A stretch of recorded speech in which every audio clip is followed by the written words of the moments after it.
Hello, everyone. Thank you for joining us. Welcome to our free virtual Google Admin Enterprise Summit. Hi, Dan. Hi, Charlie. How Hey. are you both doing? Very good, Great. Veronica. Nice to see you again. Nice to see you again. So, we are abstinence and we are live. I would like to share our slide deck. So I would like to also mention in the beginning our great partnership with Acer. It's a really great long-term partnership, and thanks to Acer, we are able to run these free virtual summits. So thanks, Acer. And what I would like to also mention that we are Chromebook fans, we are Chromebook users, so we really highly recommend them. I would like to also mention this survey. Please submit it. You have a chance to win a free ticket to our upcoming events. I think it's really good to try. I would like to also mention our social media. Please use our social media, follow us, watch our videos, and everything else. Then, would you like to maybe say a bit more about ISTI certification? Yeah, just really quickly, ISTI is a certification for the use of technology in schools. It's really popular in the US and in some countries, and it's getting popular in the UK as well. It's vendor neutral, so it talks about the pedagogy, so you can be using Microsoft or Google or anything, and ISTI is relevant. There's a bunch of standards for teachers, standards for students. It's a great certification. Everyone we know who has done a certified educator program says it's been great for their career, number one, and great for their school, number two. So highly recommend it. Check it out on this link and we can send you all the info. Yeah, perfect. Because you can find a lot of upcoming events and you can register there. So it's really easy. Also, another training which we offer is Google for Education Certified Coach. I think this is really also a great opportunity for you. Dan, maybe would you like to add more details to that? Yeah, nothing more. I mean, what we do is offering a mentoring service. So if you're interested to become a coach, we can guide you through the whole process. Obviously, a lot of our team have gone through it. And we're the longest established Google PD partner, so we know how to do this. So let us know if you're interested in becoming a coach. If you're already a certified trainer, this is a great second qualification. Maybe if you're a coach, you don't even need to be a certified trainer. You can just do the coach. Thank you, Dan. Another really useful tip for you is like if you want to, you can try Google Workspace for Education Plus. So please use this link, submit your interest, and we can set up your 60-day trial. I think it's really useful for you. Then, anything else to mention? Yeah, we've been setting this up at a lot of schools. Google offers a free trial for 60 days for 50 users, so it's a great way to try it. You have to get it through a partner. That's just how Google set it up. So like I said, we'd love to help you. Get in touch. It's great to check. Even if you're not sure about it, just check it out. 60 days, no obligation. It just expires at the end of the 60 days, and you get to see a lot of teaching and learning features. They're bringing in a lot of add-ons to Classroom, ability to sync your SIS and MIS with Classroom, and a bunch of extra tools in Meet, and loads of admin tools, which we're going to talk about one today. Perfect. Thank you. Before we really start, so I would like to also introduce you, Dan. Dan Taylor is CEO of Up7. He is based in Prague. I am based in the Czech Republic as well. And if you are interested in any kind of training, please feel free to contact us. I would like to also introduce Charlie Love. Hi, Charlie. He's our main trainer for today. Hi, Veronica. And today, really looking forward to sharing today some really exciting things around just, I suppose, the practicalities of setting up mail, particular for education users. And I suppose it's really about all the things that you kind of need to think about as an educator, about what your requirements are. And so today we're going to just take through and consider what you need to do setting up an education establishment, setting up Gmail inside Google Workspace. We're going to touch on many of the features that are available within the Education Fundamentals product, which is the free product that great many educators are using. But we're also touching a few things that are available through the upgrades through Education Standard and Education Plus. And we'll have a little look at the context-aware access, which is a kind of really exciting new feature through the Standard and Plus editions that gives you, as an admin, much more control over who, where, when, what type of device is being used to access your Google Workspace services. So really, really keen, looking forward to sharing that with everyone today. Great. Thank you so much, Adi. We are looking forward to listening new information. I would like to just tell you a bit, one more note, and please feel free to share any questions, any comments you have in the chat. And also, please please click a like button if you like our video. Thank you so much and enjoy it. I will leave you. You too. Thanks, Veronica, and we'll look forward to you joining us to sum up at the end as we finish up. So today, Dan, we're going to have a look at some of these kind of features around. I suppose it's setting up setting up based on the age or stage of the children and young people that are using Workspace. What they're going to be able to do, and what you want to allow them to be able to do in terms of communication with the outside world and also internally. So I suppose there's a few real key things about, how we might want to set that up. And I suppose key to that is thinking about how your organizational units are set up. Yeah, so and I might start by saying what is an organizational unit, also called sub-organizations, confusingly.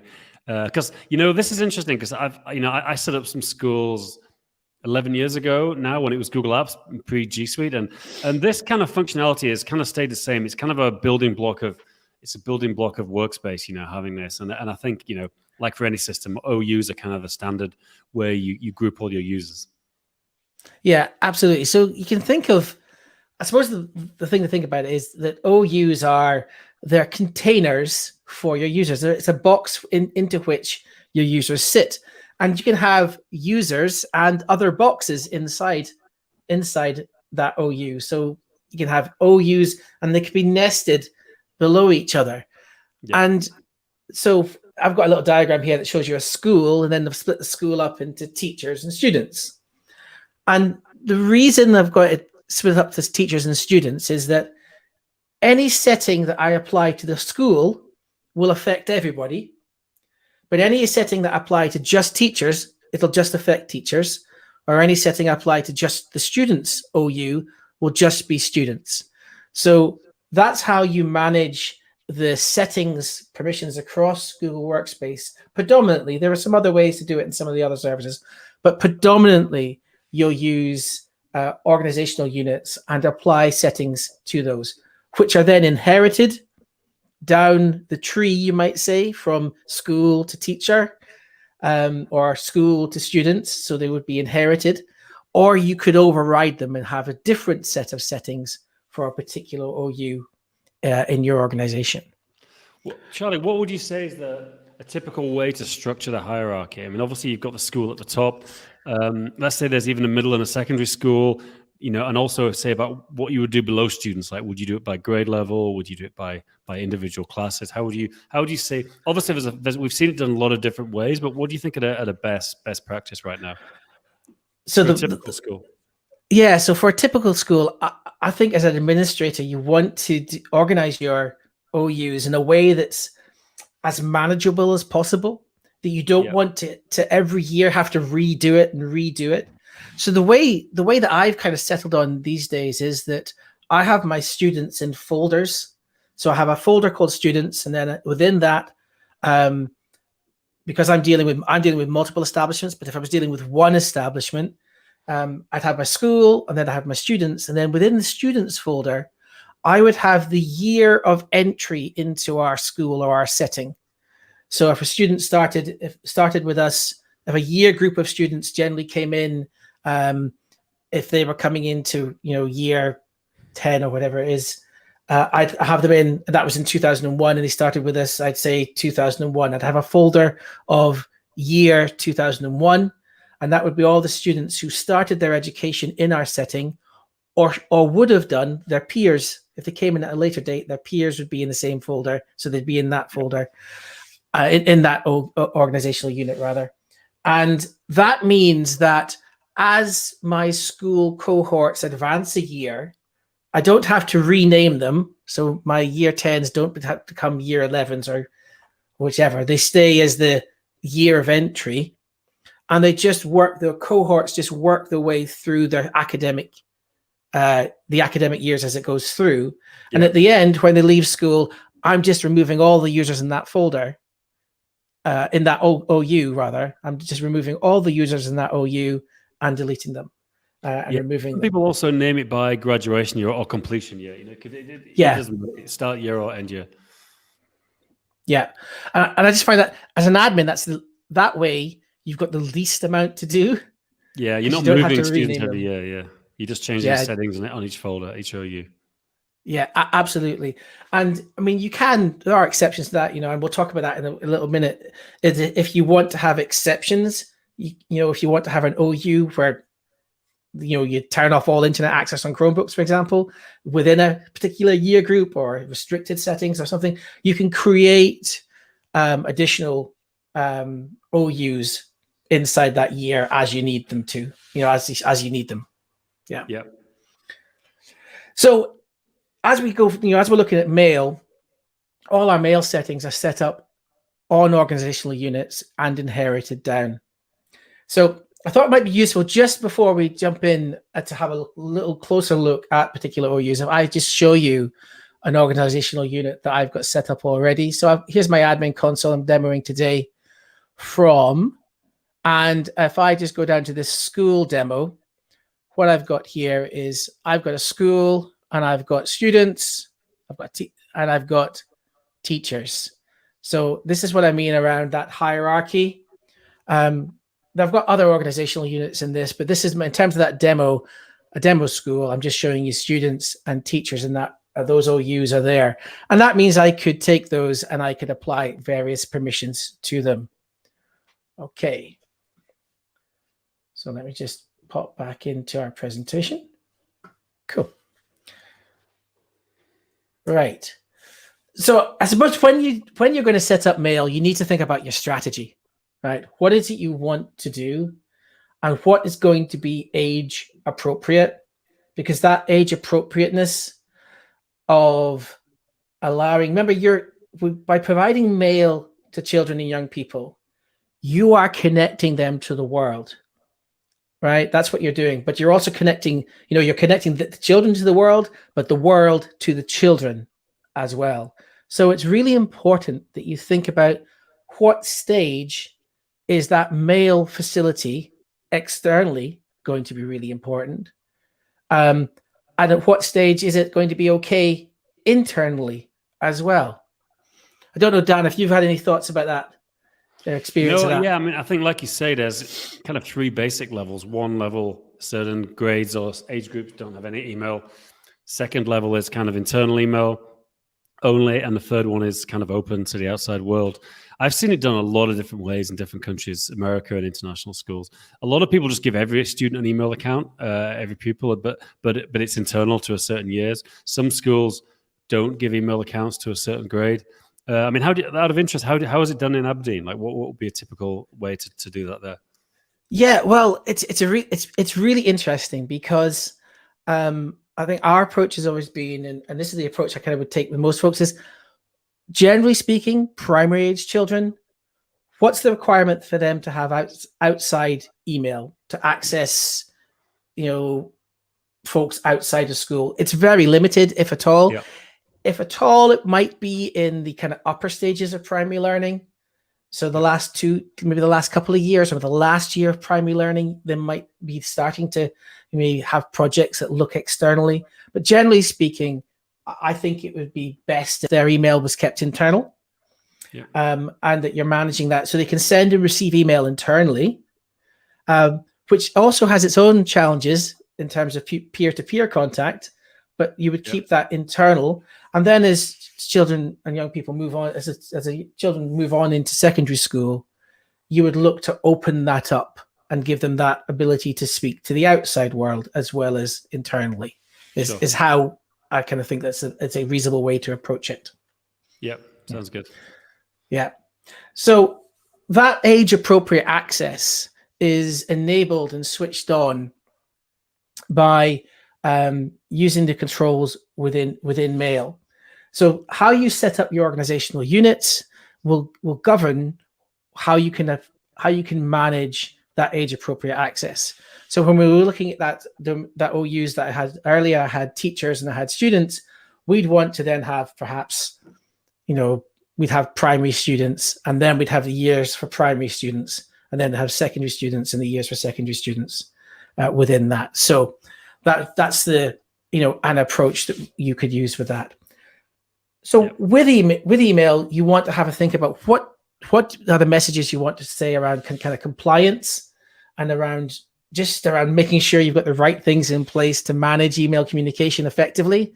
And I've thrown up a few here on the screen, and I'm going to demo pretty much most of these features today, just to let folks see where they are, because mail is one of those kind of hidden treasures in Workspace. I think that once you've kind of got it set up, maybe often you don't come back to it that much.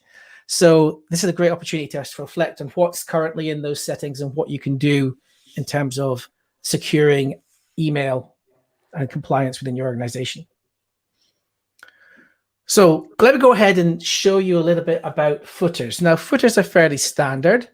You'll often see compliance footers on the bottom of an email. And it's a good thing to have that based in there, to have a compliance footer in your Workspace set up. But you probably don't need them in a footer there for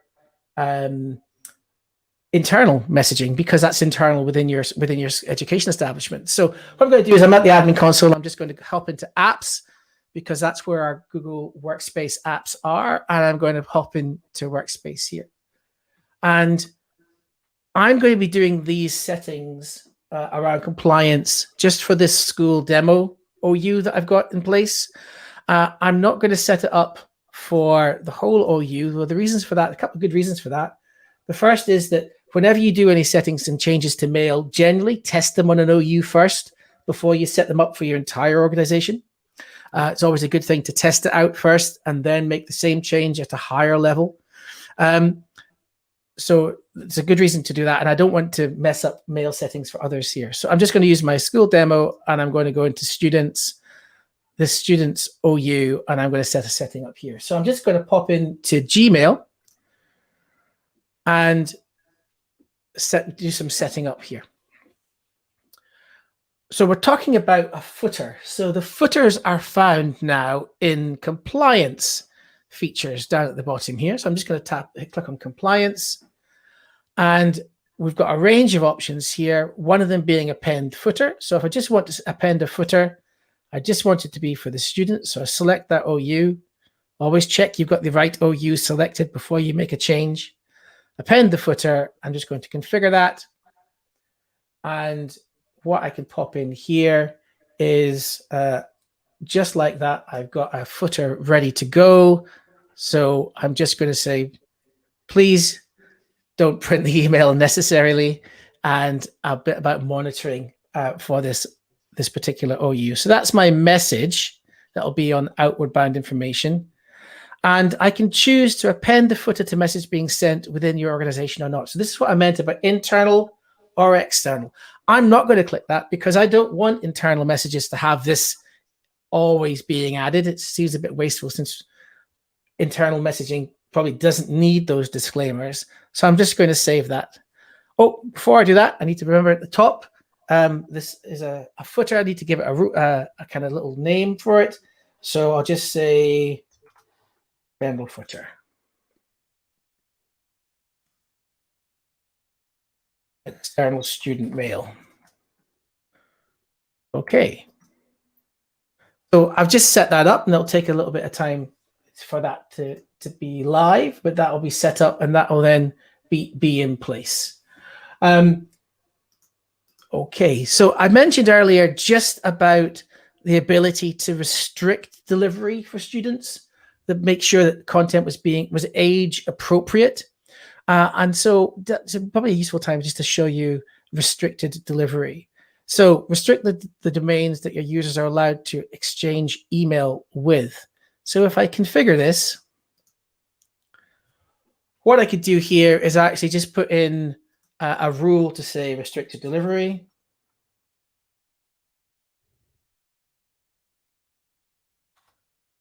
And I can create a list of domains or email addresses that our students are allowed to communicate with. So I could just pop in here and create a list. So let's just could be add, a domain yep. for other schools where maybe students are collaborating with, something like that's a good example. Yeah, absolutely, Dan. It just could, you know, main allow list, I could call this, and then I could just add an address. So I could just add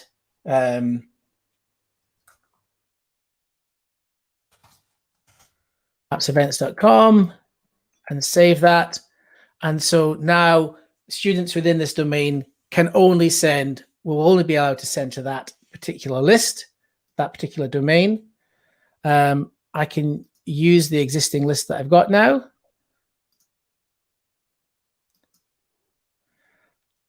I can put in a message if mail is, so if you've got other mail that's being rejected, and I can bypass that setting for internal messages. So you'll still be able to send internally, but you'll just be blocked from sending externally. So if you're not using that allow list there. So that's just a tip for that. I could put a wee message in here, but I'll just save it for now for time. So another thing is that when we're using mail, and if you're familiar with the Education Fundamentals product, you also should be, as an admin, familiar with Vault and what Vault does for you. Vault is an e-discovery tool that allows you to investigate information across your domain, and allows you to look at cases, look at emails. It's the sort of thing that you would use to investigate incidents, maybe to gather evidence around particular activities of students and such, so that you could take action from them. So it's really important that if you want all of your email, including internal emails from Google services, to be available in Vault for investigation and e-discovery, if you want that to be the case, then you need to switch on what's called comprehensive mail storage. So it's just it's another setting that's available in here within settings for Gmail. And what it does is it just gives you access to all those additional like calendar invites and classroom notifications and meets and all that kind of internal email generated content that tells you what's happening and when that users receive. If you want all that to be available in Vault, you need to turn on the comprehensive storage. So that's just in here, and it's in compliance features. And we should just go to comprehensive mail storage. So here it is, comprehensive mail storage. And I'm going to switch it on for the correct OU, so don't forget that. And so I'm just going to comprehensive mail storage. Here we go. And then you could switch that on if you wanted to for students. And then you could override the inherited setting is what it's saying there. So you could override that. Okay. We'll just pop that in there and save. So another really important one to think about is, for admins, is about unauthenticated mail. So unauthenticated email, if you don't know what that is, unauthenticated email is mail that's being sent without the being signed by DKIM or having the right SPF rules in terms of authenticating the location from where that mail is sent. So those are two technologies that are used to basically say that the organization or the computer that's sending that email to you is who they say they are. But there's still lots and lots of information, lots and lots of email goes around the internet that isn't authenticated, that isn't identified using those security controls. Now, the vast majority of organizations have that in place, but unfortunately not all. So one of the things that you can do is switch on or enable your domain to receive authenticated emails only, or accept unauthenticated emails.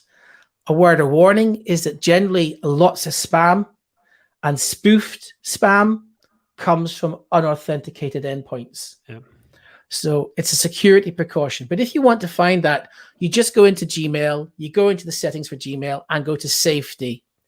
And what you'll find in here is you will have the option under spoofing and authentication to turn on protection against any unauthenticated emails.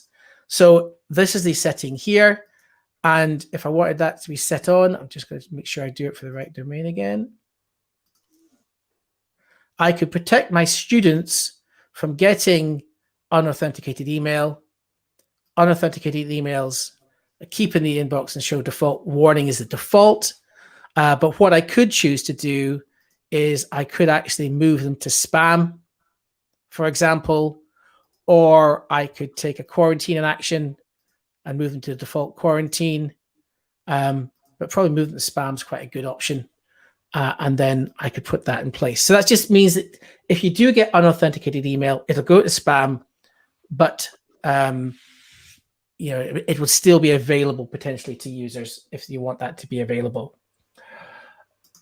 In terms of how students use mail, so Dan, I don't know if your experience is of this. I know I've come across this quite a lot, is that young people sometimes don't make the best decisions around their communication and language in mail. Sure.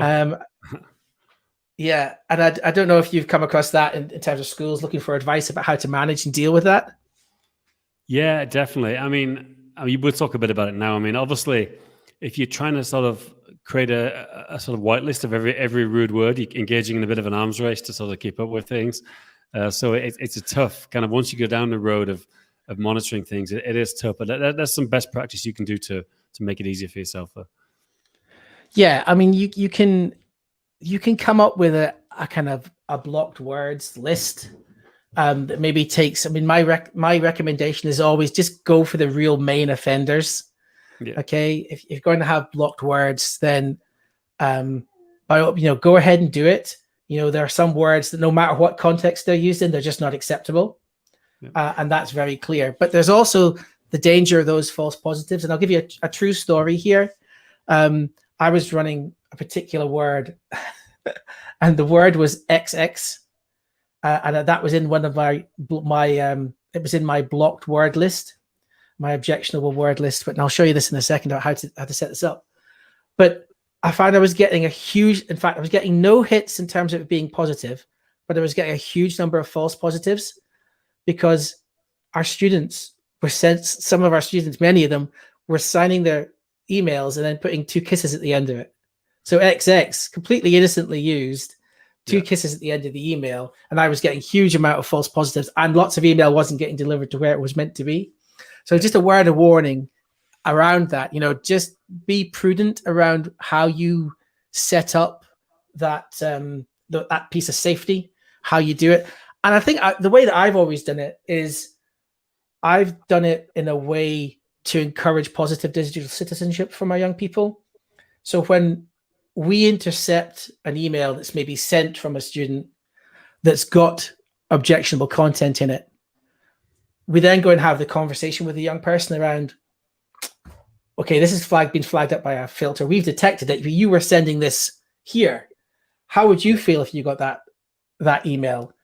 Is that the appropriate language to be using when you're speaking to someone? And have that kind of conversation around what is the right behaviors and use it to encourage those positive behaviors is how I've always tried to approach it. Yeah, if you focus too much on the punishment, I think it's students start to think they're being spied on, and it doesn't always encourage the best behavior afterwards. Yeah, absolutely. So let's have a little look at just objectionable content and how we get that set up. So I'm just going to pop into compliance again. I'm in settings for Gmail. I'm in compliance, and if I scroll down here, we've got this option around objectionable content. Configure content filters based on word lists. In fact, I just did a video on this on our admin channel, which I think is live now or live shortly, Dan. Yep. So we've got a video on just doing this piece, but I'll just show you here. So what I'm going to do is I'm going to say block bad words. And this is going to apply right across our domain. So I'm going to do it on inbound, so anything coming in, outbound, anything going out, and this is in from the outside world and out to the outside world, and anything being sent internally or received internally. So there's no escaping this particular filter. I'm going to have custom objectionable words for my messages. So I'm going to put in here, let's do, I think I used Hobbit and widget, and let's add cola, right? So those three words are all comma separated. Now you can go on line to Reddit and wherever else and find in GitHub and things and find lots and lots of different block words lists. If you do that, be very careful and just check them through before you add them to your domain, because you don't want to get into that false positive situation here. And then based on if that email contains any of those words, we're going to do something to it. Now, we could just, make it spammy and send it to the spam filter so it still gets delivered, but goes into spam or phishing. Or we could make some changes to headers. What I like to do is I do a prepend to the subject. So I say blocked, so I know that it's blocked. And then you could change the delivery route if you had different delivery routes set up for email. But what I'm going to do is I'm just going to send it to somewhere else. And I might have a separate email address ready to capture all my blocked email that I can then action. So you could do it that way. And I know I've got an email address set up here.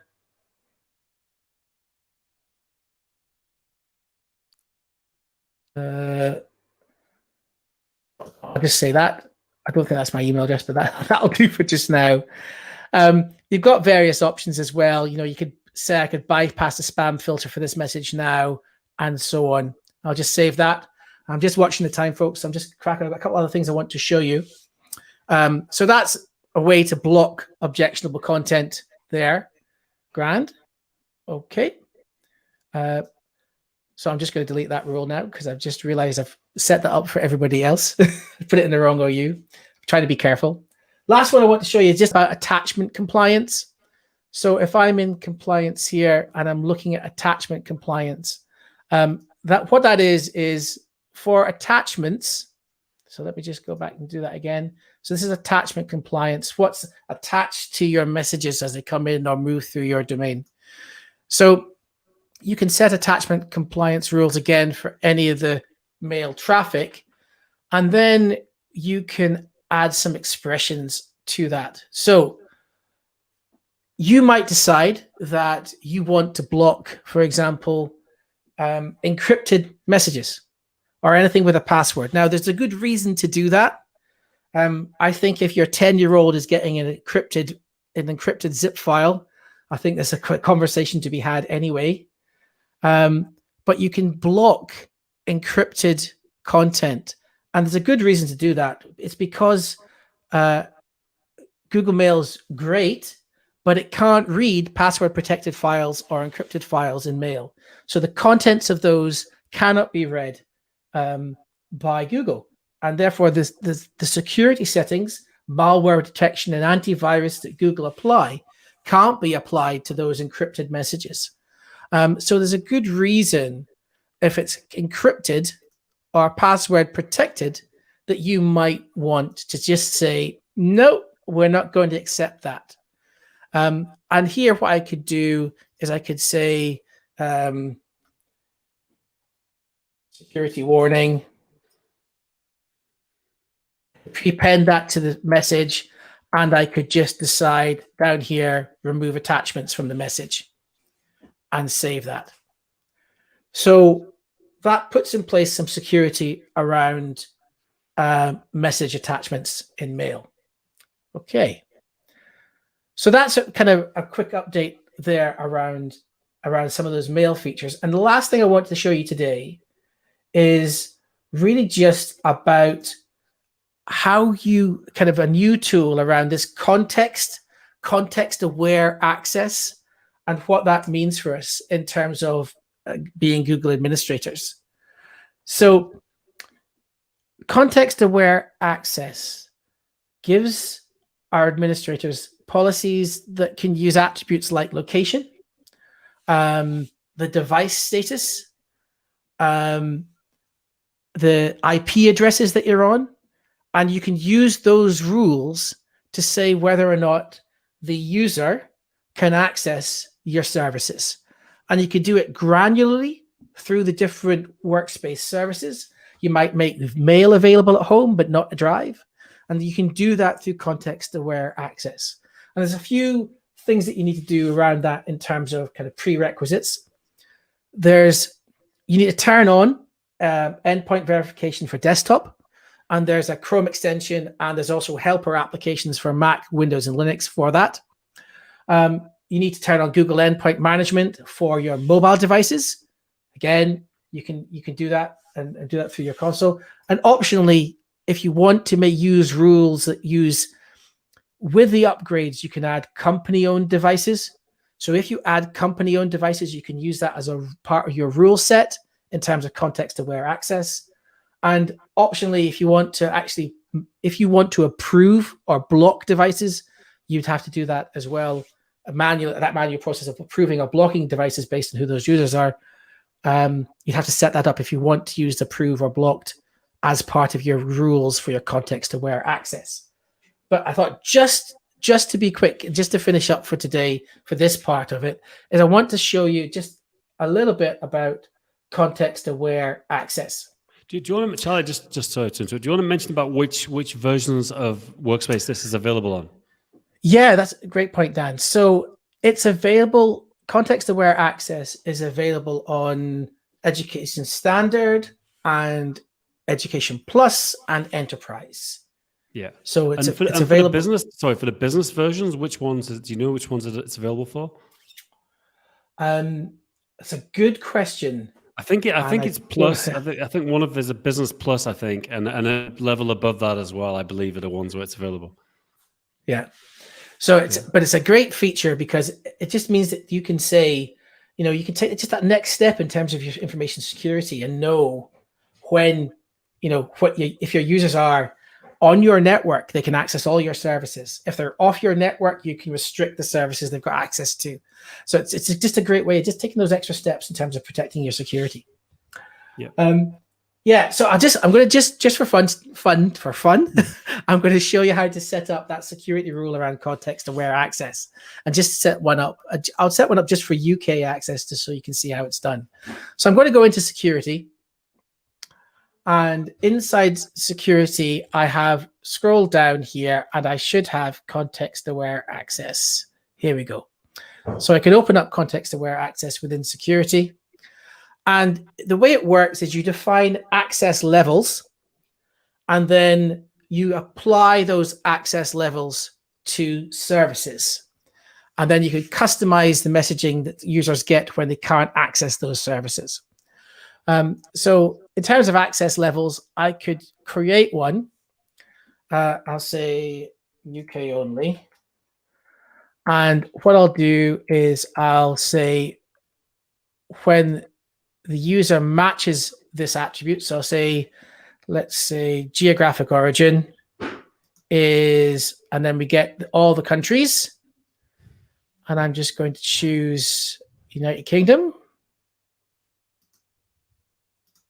Yeah. So say if it's the user meets the attributes that they're in the United Kingdom, then they'll get access to the service. So I'll save that. And now I'm going to assign that access level. I'm going to assign it just to my students so that my students can only access a particular service with that level. And I'm going to assign it to mail. So students can only access mail if they are in the UK. So I'll just assign that. Oh, UK only is my rule. Save it. And now any students in that OU, if they try to access that Google Mail, they won't be able to do it unless they're in the UK. And is it possible to go down below country level, or is country level the lowest? So country level's what you have access to. If you want to go lower than that, then you'd be looking at potentially limiting by the IP address. Yeah. Yeah. Got it. So you would be, you'd be able to, the network that you're on, or your students would be on, you could come down to that particular level. Yeah. So that's just a quick look at kind of context-aware access and how you can set that up. And remember that all of the help that you need in terms of accessing many of Google services, it's all available inside the excellent support pages that they've got. So, if you're setting up context-aware access, step-by-step takes you through how to do it online in the help section in the support pages. So I really, really recommend to you, if you go into any of these tools, just go into the support pages where you'll find, very detailed step-by-step guidance about how to put these settings in place. Great. Fantastic.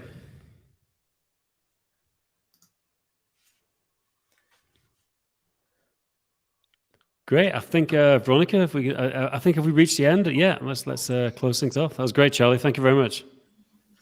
Thank you so much, Charlie. It was really great as always.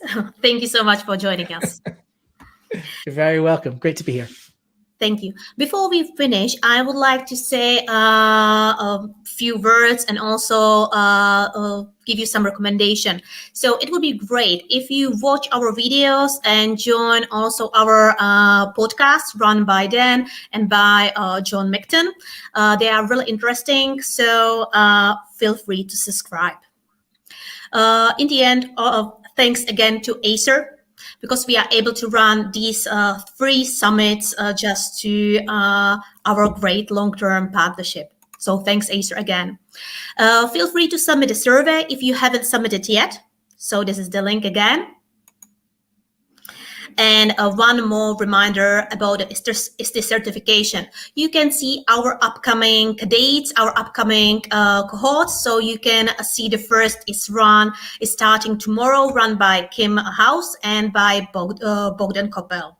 Just to say as well, I mean, even though it's tomorrow, that's the pre-work. The first session is on June the 16th, so it's still a chance to join in the next week. So if you're interested, get in touch as soon as possible.